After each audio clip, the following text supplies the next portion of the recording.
Hello everyone, I am Paritosh Srivastav, and today in this video I am going to take the topic the outbreak of revolution. हम chapter देख रहे हैं the French revolution. उसमें last हमने immediate causes देखे थे, जिसमें हमने देखा था कि 5 मई 1789 को किस तरह से स्टेट जनरल की मीटिंग बुलाई थी लुईस 16 ने, और वहाँ से फिर जो थर्ड स्टेट के जो रिप्रेजेंटेटिव थे उन्होंने वॉकआउट किया था क्योंकि जो वोटिंग प्रोसेस था वो उन्हें एक्सेप्टेबल नहीं था। इंडिविजुअल वोटिंग राइट्स की वो बात कर रहे थे और डिमांड लेटर्स भी कई सारे लेके गए थे जिनको कि लुईस 16 ने बिल्कुल उस पर ध्यान नहीं दिया। तो वॉकआउट करने के बाद फिर वो कहाँ गए, स्टेट जनरल से बाहर निकल गए। देन नेक्स्ट हमारा टॉपिक है the outbreak of the revolution. 20 जून 1789 को थर्ड स्टेट के सारे जो 600 रिप्रेजेंटेटिव्स थे और उनके जो फॉलोअर्स थे वो सब एक इंडोर टेनिस कोर्ट में कलेक्ट हुए in the grounds of Versailles, where they declared themselves a national assembly and vote to draft a constitution for France that would limit the powers of the monarch.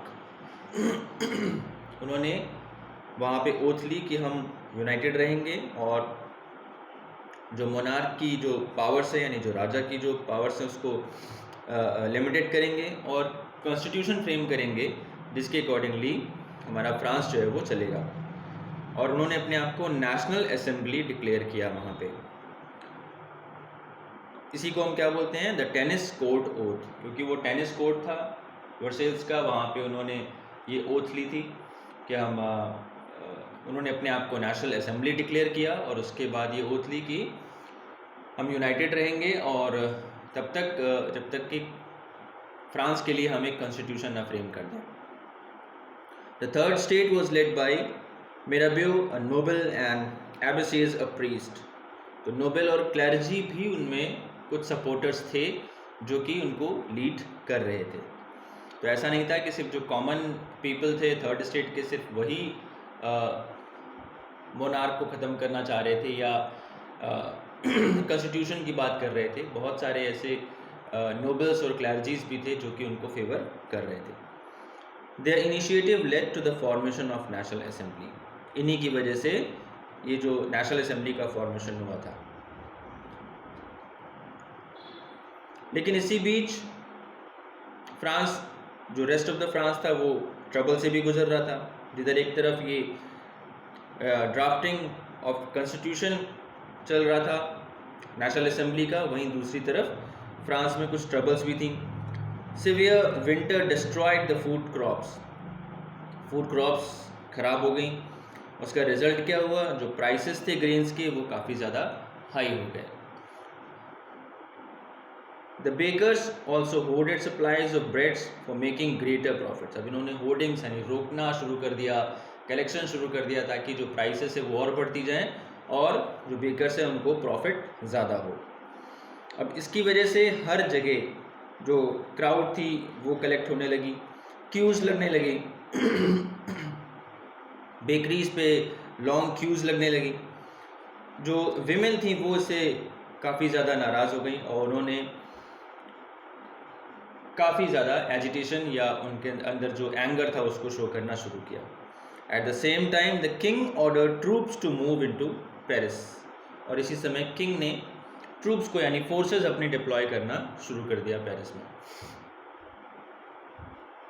तो ये जो unrest का माहौल था पूरे France में, ये शुरू तो हो चुका था 20 जून 1789 से, जब ये टेनिस कोर्ट में कलेक्ट हुए और वहाँ पे उन्होंने ओथ ली। जो थर्ड स्टेट के रिप्रेजेंटेटिव्स थे और इनका साथ दिया कुछ नोबल्स और क्लर्जीज ने भी इनका साथ दिया और कॉन्स्टिट्यूशन मेकिंग का वर्क शुरू किया। इन्होंने सबने मिलके अपने आप को नेशनल असेंबली डिक्लेयर किया और कॉन्स्टिट्यूशन मेकिंग का वर्क शुरू हो गया। बट उसी समय बहुत ज़्यादा विंटर की वजह से जो फूड क्रॉप्स थी वो डिस्ट्रॉय हो गई और जो प्राइसेस थे वो काफ़ी ज़्यादा इंक्रीज़ करने लगे।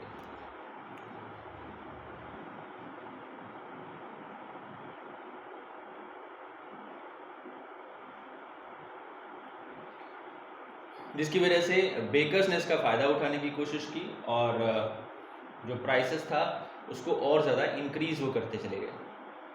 और इस वजह से जो लोगों में जो गुस्सा था, प्राइसेस भी बढ़ रही हैं, गवर्नमेंट की तरफ से कुछ प्लान्स नहीं आ रहे हैं, उनकी जो प्रॉब्लम्स हैं वो बढ़ रही हैं, फूड क्राइसिस आ रही है, तो उन्होंने एजिटेशन अपना दिखाना शुरू किया रोड्स पे। और उसी समय फिर किंग ने अपने जो ट्रूप्स थे, जो फोर्सेस थी, उनको पेरिस में लगा दिया। Then next topic is the fall of Bastille. ये तो पहला था हमारा टेनिस कोर्ट ओथ। देन उसके बाद fall of Bastille, the revolution began on 14 July. 20 जून के बाद नेक्स्ट इवेंट हमारा आया 14 जुलाई 1789 को, with the storming of fortress prison the Bastille.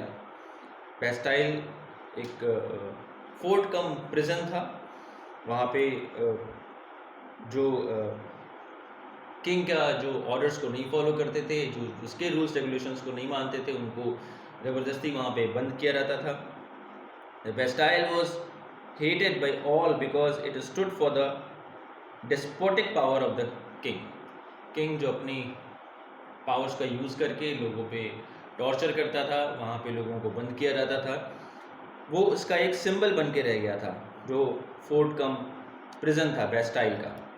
The fortress was demolished by the agitated crowd. काफ़ी ज़्यादा क्राउड वहाँ पे कलेक्ट हो गई और उसने वहाँ का जो वो फोर्ट कम प्रिजन था बेस्टाइल का, उसको पूरी तरह से डिस्ट्रॉय कर दिया, डिमोलिश कर दिया।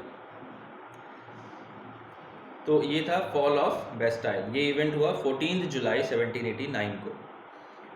Then the great fear.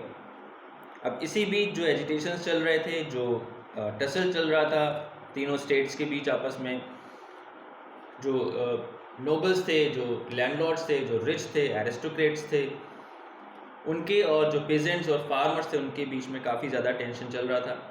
In the countryside rumours spread from village to village that the lords of the manor were on their way to destroy the ripe crops through their hired gangs। जो किसानों की जो पकी हुई जो फसल है उसको पूरी तरीके से डिस्ट्रॉय करने के लिए कुछ लोग आ रहे हैं। तो ये जो फियर था, इससे जो फार्मर्स और पेजेंट्स थे वो और ज़्यादा एजिटेशन में भी आए। In several districts attacked the castle of nobles, looted, hoarded grains and burned down documents containing records of manorial dues। manorial dues यानी जो ज़मीन से रिलेटेड जो टैक्सेस होते हैं, उनके जो ड्यूज़ थे, उनके जो पूरे पेपर्स थे, उनको सब डिस्ट्रॉय कर दिया गया, उनके गोडाउंस को लूटा गया। ये सब किसने किया? फार्मर्स और जो लैंडलेस लेबरर्स थे उन्होंने किया। पुअर थे, थर्ड स्टेट को बिलोंग करते थे, तो इन्होंने ये सारे जो एरिस्टोक्रेट्स थे, जो रिच थे, लैंड ओनर्स थे, उनके सारे डॉक्यूमेंट्स को जला दिया, जो गोडाउंस उनके भरे हुए थे ग्रेन से उनको लूट लिया। तो ये सारी एक्टिविटीज़ हुई। Large number of noble fled from their homes and many migrated to neighbouring countries. बहुत सारे जो नोबल थे वो दूसरे कंट्री में यानी नेबरिंग कंट्री में वहाँ चले गए। फेयर की वजह से वो वहाँ से माइग्रेट कर गए। Historically known as the great fear, these rural attacks continued until the early August issuing of the August decrees which freed those peasants from the oppressive contracts. ठीक है, पेजेंट्स को फ्री किया गया। तो ये अगस्त तक चलता रहा, जुलाई अगस्त, यानी एक्चुअली लगभग 1 मंथ तक ये चला। और उसके बाद एक एग्रीमेंट दोनों के बीच हुआ, जो पेजेंट्स थे उनको छोड़ा गया, तब ये ख़त्म हुआ। तो ये था आउटब्रेक ऑफ रिवोल्यूशन, यानी जो ऑप्रेसिव रूलिंग सिस्टम था, जो मोनार्क था, उसके अगेंस्ट कैसे आवाज़ उठी। रिप्रेजेंटेटिव जो थर्ड स्टेट के थे वो उन्होंने वॉकआउट किया स्टेट जनरल से। फिर नेक्स्ट स्टेज में वो बाहर आके उन्होंने नेशनल असेंबली फॉर्म किया और कॉन्स्टिट्यूशन मेकिंग का वर्क शुरू किया। देन क्रॉप फेलियर हुई, उसके बाद प्राइसेस काफ़ी तेज़ी से अप होते जा रहे थे, इंक्रीज़ होते जा रहे थे। इसका भी गुस्सा लोगों ने शो किया, इसका एंगर वहाँ पे जो शॉप्स थी उन पे एजिटेशन किया। रोड्स पे रैलीज निकाली और अल्टीमेटली फिर किंग ने अपने फोर्सेस वहाँ पे लगा दी पेरिस में। देन ये जो मॉब थी, ये जो पब्लिक थी, ये बेस्टाइल की तरफ मूव करी, जो कि यहाँ पे की प्रिजन था, फोर्ट कम प्रिजन था, उस पर अटैक किया और उसको पूरा डिमोलिश करके वहाँ पे जो प्रिजनर्स थे उनको फ्री करा लिया 14 जुलाई 1789। Then the next event was the great fear. ये फेयर कैसा था, ये फार्मर्स और पेजेंट्स को लगा कि उनकी जो क्रॉप है उसको डिस्ट्रॉय करने के लिए कुछ लोग आ रहे हैं और ये नोबल्स ने भेजे हैं, तो उन्होंने नोबल्स पे अटैक कर दिया, उनके जो प्रॉपर्टी थी उनको लूटा, उनके जो गोडाउंस भरे हुए थे ग्रेन से उनको लूटा और जो मेमोरियल जो ड्यूज़ के जो पेपर्स थे उन सबको डिस्ट्रॉय कर दिया। तो ये पूरा टॉपिक था the outbreak of the revolution. इसमें 3 सब टॉपिक्स हैं: tennis court oath, fall of Bastille and the great fear.